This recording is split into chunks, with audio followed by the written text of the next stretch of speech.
नमस्ते बच्चों, मैं आपकी हिंदी की अध्यापिका कविता स्वामी। आज हम कक्षा 6 का पाठ 2 बचपन पढ़ेंगे।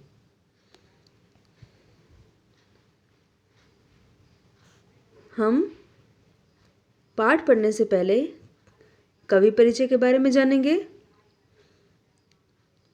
कृष्णा शोभती। कृष्णा शोभती का जन्म 18 फरवरी 1925 को हुआ था। कृष्णा शोभती मुख्यतः हिंदी की लेखिका थी। उन्हें साहित्य अकादमी पुरस्कार से सम्मानित किया गया था। वह अपनी कथात्मक अभिव्यक्ति के लिए जानी जाती थी। उन्होंने हिंदी की कथा भाषा को विलक्षण ताजगी दी है। इनकी मृत्यु 25 जनवरी 2019 में हुई थी। किनकी हुई थी? कृष्णा शोभती की, जिसमें हमें ये फोटो दिख रही है, यही कृष्णा शोभती है। अब हम इस पाठ का सार पढ़ेंगे। बचपन। पाठ का सार है, लेखिका ने इस पाठ में अपने बचपन के बारे में बताया है। किसके बारे में बताया है?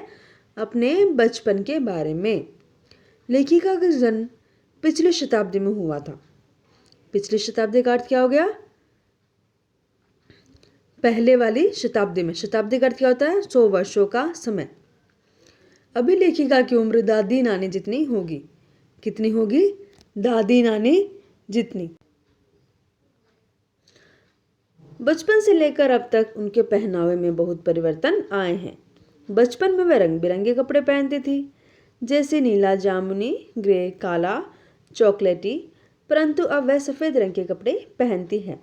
पहले वह फ्रॉक, निकर, वॉकर, स्कर्ट, लहंगे, गरारे पहनती थी, लेकिन अब चूड़ीदार और घेरदार कुर्ते पहनती है।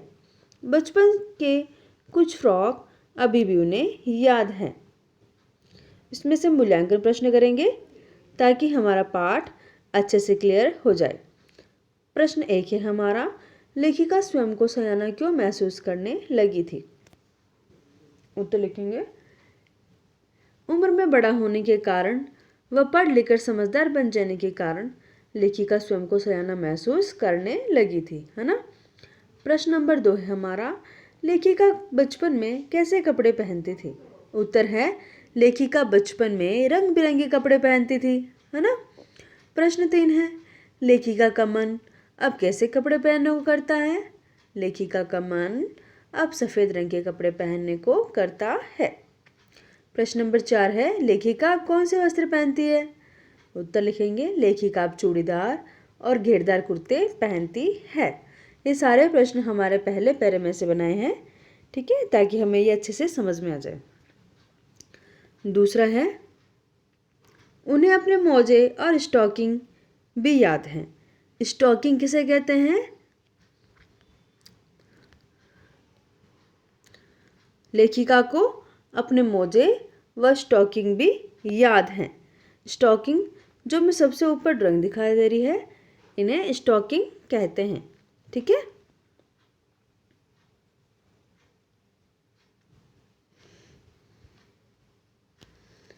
उन्हें अपने मोजे और स्टॉकिंग भी याद है। उन्हें अपने मोजे खुद धोने होते थे और हर रविवार को अपने जूतों पर पॉलिश करनी होती थी।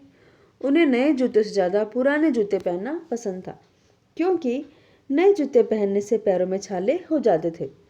छालों को ठीक करने के लिए जूतों में रुई लगानी पड़ती थी। हालांकि अब नई नई किस्म के जूते आ गए हैं, जो पहले से कई आरामदेह हैं। हर शनिवार को उन्हें सेहत ठीक करने के लिए कैस्टर ऑयल और ऑलिव ऑयल पीना पड़ता था। क्या पीना पड़ता था? Castor oil.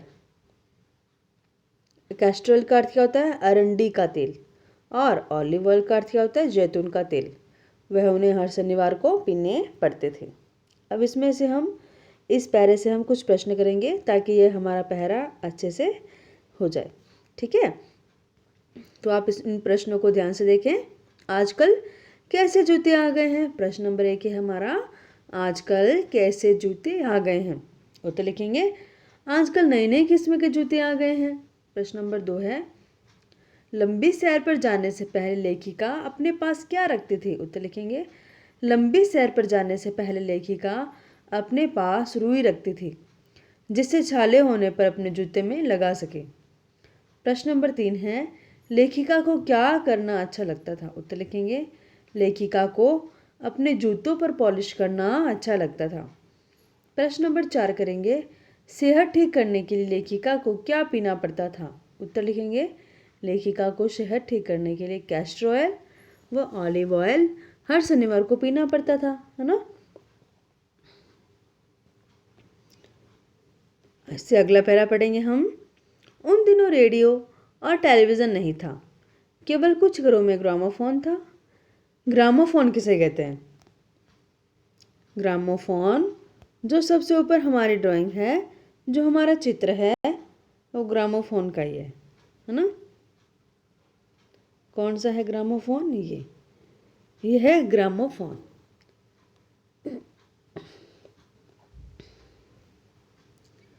उन दिनों रेडियो और टेलीविज़न नहीं था, केवल कुछ घरों में ग्रामोफोन था। लेखिका के अनुसार पहले और अब के खाने में भी अंतर आया है। पहले की कुल्फी अब आइसक्रीम हो गई है, कचौड़ी समोसे अब पैटीज में बदल गए हैं, खसखस का शरबत अब कोल्ड ड्रिंक में बदल गए हैं। लेखिका के घर से मॉल नज़दीक था। उन्हें हफ्ते में एक ही बार चॉकलेट खरीदने की छूट थी और सबसे ज़्यादा चॉकलेट इन्हीं के ही पास रहती थी। हफ्ते में एक बार खरीदने की छूट थी, फिर भी इनके पास कितनी चॉकलेट रहती थी। उन्हें चना जोर गरम और अनारदाने का चूर्ण भी बहुत पसंद था। उन्हें शिमला के फल हैं ये सारे, काफल, रसबेरी, कसमल और चेस्टनट बहुत मज़ेदार लगते थे। लेखिका को पहले के चने जोर गरम और अब वाले में कोई अंतर नहीं लगता है, उनका स्वाद वैसा ही लगता है। इस पैरे से हम मूल्यांकन प्रश्न करेंगे। लेखिका का घर किसके नज़दीक था? लेखिका का घर मॉल से नज़दीक था। लेखिका को हफ्ते में कितने बार चॉकलेट खरीदने की छूट थी? लेखिका को हफ्ते में एक बार चॉकलेट खरीदने की छूट थी। प्रश्न नंबर 3 है, किसके द्वारा चॉकलेट का सबसे ज़्यादा भंडार रहता था? किसके पास रहता था बताओ? लेखिका के पास, है ना। लेखिका के पास चॉकलेट का सबसे ज़्यादा भंडार रहता था। प्रश्न नंबर 4 है, लेखिका को क्या बहुत पसंद था? लेखिका को चना जोर गरम और अनारदाने का चूर्ण बहुत पसंद था। अब हम अगला पहरा पढ़ेंगे। लेखिका ने अपने बचपन में शिमला रेंज पर बहुत मज़े किए हैं, मतलब शिमला की पहाड़ी पर बहुत मज़े किए हैं। घोड़े की सवारी भी उन्होंने की और सूर्यास्त के समय दूर दूर तक फैले पहाड़ का मनोरम दृश्य प्रस्तुत करते हैं। कौन करते हैं? शिमला रेंज पर, है ना। पहाड़ी पर हम जाते हैं तब सूर्यास्त के समय पहाड़ का दृश्य जो होता है वो मनोरम दिखाई देता है। गुलाबी सुनहरी धारियों नीले आसमान पर फैल रही है। शाम का धीरे धीरे रात में बदलना सुहावना दृश्य बहुत अच्छा लगता है और देखते ही देखते बत्तियां टिमटिमाने लगती हैं। इन बत्तियों के कारण रिज की रौनक देखते ही बनती है। इस कैंडल पॉइंट के सामने एक दुकान के शोरूम में शिमला कालका ट्रेन का मॉडल रखा हुआ है। वह उस समय की सबसे तेज चलने वाली ट्रेन थी। लेखिका कहती है कि उन्हें जाखू का पहाड़ और चर्च की बजती हुई घंटियों की आवाज़ बहुत अच्छी लगती थी, जैसे प्रभु यीशु कुछ कह रहे हैं। इस पैराग्राफ से हम प्रश्न करेंगे। इस गद्यांश से प्रश्न 1 है, चर्च कहाँ पर स्थित था? उत्तर है, चर्च जाखू के पहाड़ पर स्थित था। प्रश्न नंबर 2 है, सूर्यास्त के समय आकाश कैसा लगता था? उत्तर लिखेंगे, सूर्यास्त के समय आकाश गुलाबी गहरे रंग का लगता था। प्रश्न नंबर 3 है हमारा, किसकी आवाज़ दूर दूर तक फैल जाती है? उत्तर लिखेंगे, चर्च की घंटियों की आवाज़ दूर दूर तक फैल जाती है। प्रश्न नंबर 4 है, स्कैंडल पॉइंट के सामने के शोरूम में किसका मॉडल बना हुआ था? उत्तर है, स्कैंडल पॉइंट के सामने के शोरूम में शिमला कालका ट्रेन का मॉडल बना हुआ था।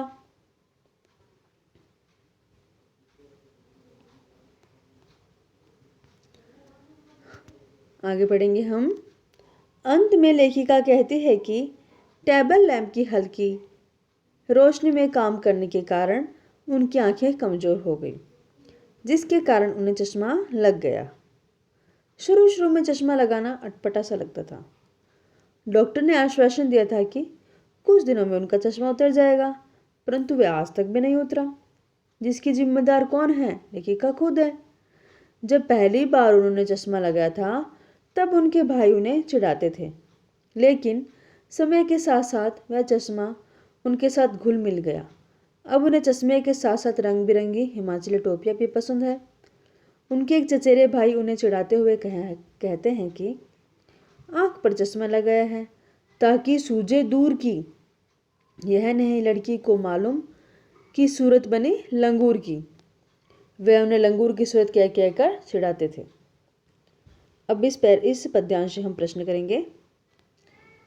प्रश्न 1 है, लेखिका किस बात के लिए स्वयं जिम्मेदार थी? तो लिखेंगे इसका, अपनी आंखों पर चश्मा लगाने की लेखिका स्वयं जिम्मेदार है। प्रश्न नंबर 2 है, पहली बार चश्मा लगाने पर लेखिका को किसने चिढ़ाया? पहली बार चश्मा लगाने पर लेखिका को उसके चचेरे भाई ने चिढ़ाया। किस कारण से लेखिका की नज़र कमज़ोर हो गई थी? टेबल लैंप की हल्की रोशनी में काम करने के कारण लेखिका की नज़र कमज़ोर हो गई थी। अब हम शब्दार्थ करेंगे। मितली, मितली का अर्थ क्या होता है? उल्टियाँ।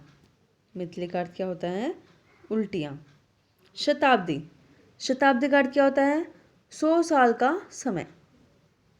तीसरा है मुंह में पानी भर आना, इसका अर्थ क्या होता है? जी ललचाना। फ्रिल, फ्रिल का अर्थ क्या होता है? झालर। फ्रिल का अर्थ क्या होता है? झालर। 5 है नीरा, नीरा का अर्थ क्या हो गया? केवल। चलन, चलन का अर्थ क्या होता है? प्रचलन। कमतर, कमतर का अर्थ क्या होता है? कम अच्छा। कैस्टर ऑयल, कैस्टर ऑयल का अर्थ क्या होता है? अरंडी का तेल। खींचना, खींचना का अर्थ क्या होता है? क्रोध होना। ऑलिव ऑयल, ऑलिव ऑयल का अर्थ क्या होता है? जैतून का तेल। सुबीते, सुविधाजनक। खुराक, निश्चित मात्रा। इसका हम पहला प्रश्न करेंगे। उम्र बढ़ने के साथ साथ लेखिका में क्या क्या बदलाव हुए, पाठ से मालूम करके लिखो। तो लिखेंगे इसका हम, उम्र बढ़ने के साथ साथ लेखिका के पहनावे में अनेक बदलाव आए। पहले वे रंग बिरंगे कपड़े पहनती थी, जैसे नीला, जामुनी, ग्रे, काला, चॉकलेटी, परंतु अब हल्के रंग के कपड़े पहनने लगी हैं। पहले वे फ्रॉक, निकर, वॉकर, स्कर्ट, लहंगे व गरारे पहनती थी, परंतु अब चूड़ीदार और घेरदार कुर्ते पहनने लगी है। पहनावे के साथ साथ खाने में भी काफ़ी बदलाव आए हैं। प्रश्न नंबर 2 है हमारा, लेखिका बचपन में इतवार की सुबह, इतवार का अर्थ क्या होता है? रविवार। लेखिका बचपन में रविवार की सुबह क्या क्या काम करती थी? तो उत्तर लिखेंगे इसका हम, लेखिका बचपन में रविवार की सुबह अपने मोजे व स्टॉकिंग को धोने और जूतों को पॉलिश करने का काम करती थी। प्रश्न नंबर 3 है हमारा, तुम्हें बताऊंगी कि हमारे समय में और तुम्हारे समय में कितनी दूरी हो चुकी है। यह कहकर लेखिका क्या क्या बताती है? उत्तर लिखेंगे इसका हम, यह कहकर लेखिका उनकी और अभी के समय में अंतर स्पष्ट करती है। किनके समय में? हमारे, और लेखिका अपने समय में अंतर स्पष्ट करती है कि उसमें मनोरंजन का साधन ग्रामोफोन था, परंतु आज रेडियो और टेलीविज़न ने इसकी जगह ले ली है। पहले की कुल्फी अब आइसक्रीम हो गई है। कचौड़ी समोसे की जगह पैटीज ने ले ली है। शहतूतों और फालसे और खसखस के शरबत का स्थान अब कॉक व पेप्सी ने ले लिया है। अब हमारा प्रश्न नंबर 4 है, पाठ से पता करके लिखो कि लेखिका के चश्मा लगाने पर उनके चचेरे भाई उन्हें क्यों छेड़ते थे। तो लिखेंगे, लेखिका ने पहली बार चश्मा लगाया था, इसीलिए वे कुछ अजीब सी लग रही थी। उन्हें खुद भी अटपटा सा लग रहा था, इस कारण उनके चचेरे भाई उन्हें छेड़ते थे। प्रश्न नंबर 5 है हमारा, लेखिका बचपन में कौन कौन सी चीज़ें मज़ा ले लेकर खाती थी?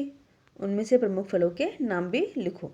तो लिखेंगे हम इसका, लेखिका बचपन में चॉकलेट और चने जोर गरम और अनारदाने का चूर्ण मजा ले लेकर खाती थी और रसभरी कसमल और काफल उनके प्रिय फल थे। प्रश्न नंबर 6 है हमारा, जो हमारा भाषा की बात से है, इसको हम ध्यान से देखेंगे और समझेंगे। क्रिया, सबसे पहले हम जानेंगे क्रिया क्या होती है। क्रिया, किसी काम के करने को हम क्रिया कहते हैं। और संज्ञाएं, संज्ञा किसे कहते हैं? किसी व्यक्ति, वस्तु, स्थान व भाव के नाम को हम क्या कहते हैं? संज्ञा कहते हैं, है ना। तो इसमें क्या प्रश्न दिया गया है हमारा, क्रियाओं से भी भाववाचक संज्ञाएं बनती हैं, जैसे मारना से मार, काटना से काट, हारना से हार, सीखना से सीख, पलटना से पलट और हड़पना से हड़प आदि भाववाचक संज्ञाएं बनी हैं। तुम भी इस संस्मरण से कुछ क्रियाओं को छांट कर लिखो और उनसे भाववाचक संज्ञाएं बनाओ। तो इसका उत्तर लिखेंगे हम। चमकना से क्या बनाई है भाववाचक संज्ञा? चमक। क्या बनी है? चमकना से चमक। भागना से भाग, बदलना से बनाया है बदल, खरीदना से बनाया है खरीद, ओढ़ना से ओढ़। ठीक है, इस प्रकार हम क्रियाओं से भाववाचक संज्ञाएं बनाएंगे। भाषा की बात का प्रश्न नंबर 2 है हमारा, संस्मरण में आए अंग्रेजी के शब्दों को छांट कर लिखो और उनके हिंदी अर्थ जानो। तो उत्तर लिखेंगे हम। पहले हमने अंग्रेजी के शब्द छांटे हैं, फ्रॉक, स्कर्ट, चॉकलेटी, लेमन कलर, ट्यूनिक, पॉलिश। और इसके हिंदी अर्थ जानेंगे हम। फ्रॉक का अर्थ क्या होता है? लड़कियों के पहनने का घेरदार झबला। स्कर्ट, लड़कियों के पहनने का घेरदार घाघरा। चॉकलेटी, भूरा। लेमन कलर, नींबू जैसा। ट्यूनिक, ढीला पोशाक। पॉलिश, जूतों को चमकाने के लिए। अब हमारा अंतिम प्रश्न है, भाषा की बात का प्रश्न नंबर 3 है, 4 दिन, कुछ व्यक्ति, 1 लीटर दूध आदि शब्दों के प्रयोग पर ध्यान दो और इससे पता चलेगा कि इसमें 4, कुछ और 1 लीटर शब्द से संख्या या परिमाण का आभास होता है ना, क्योंकि ये संख्यावाचक विशेषण है। 4 से हमें पता चले संख्या है, तो ये क्या है? संख्यावाचक विशेषण। इसमें भी 4 दिन से निश्चित संख्या का बोध होता है और इसीलिए इसे निश्चित संख्यावाचक विशेषण कहते हैं। और कुछ व्यक्ति से अनिश्चित संख्या का बोध होता है, तो इसे हम अनिश्चित संख्यावाचक विशेषण कहेंगे। इसी प्रकार 1 लीटर दूध से परिमाण का बोध होता है, इसीलिए इसे परिमाणवाचक विशेषण कहते हैं। तो अब आप नीचे लिखे वाक्यों को पढ़ो और उनके सामने विशेषणों के भेदों के नाम लिखो। तो हमें क्या करना है, सबसे पहले हम जानेंगे विशेषण किसे कहते हैं। विशेषण का अर्थ क्या होता है? विशेषता।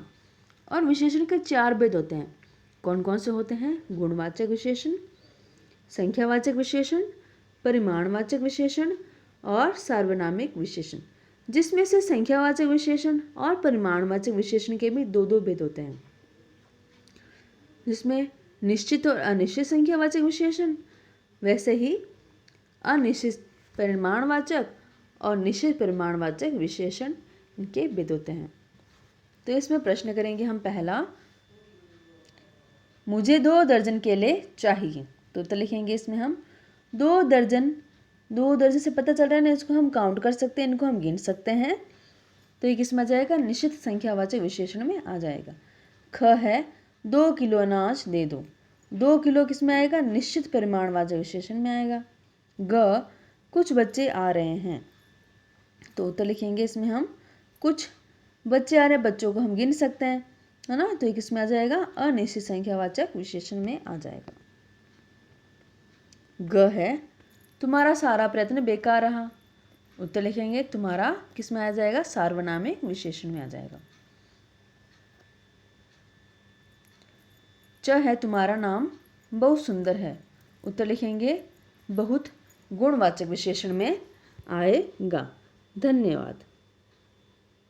हमारा पाठ कंप्लीट हुआ।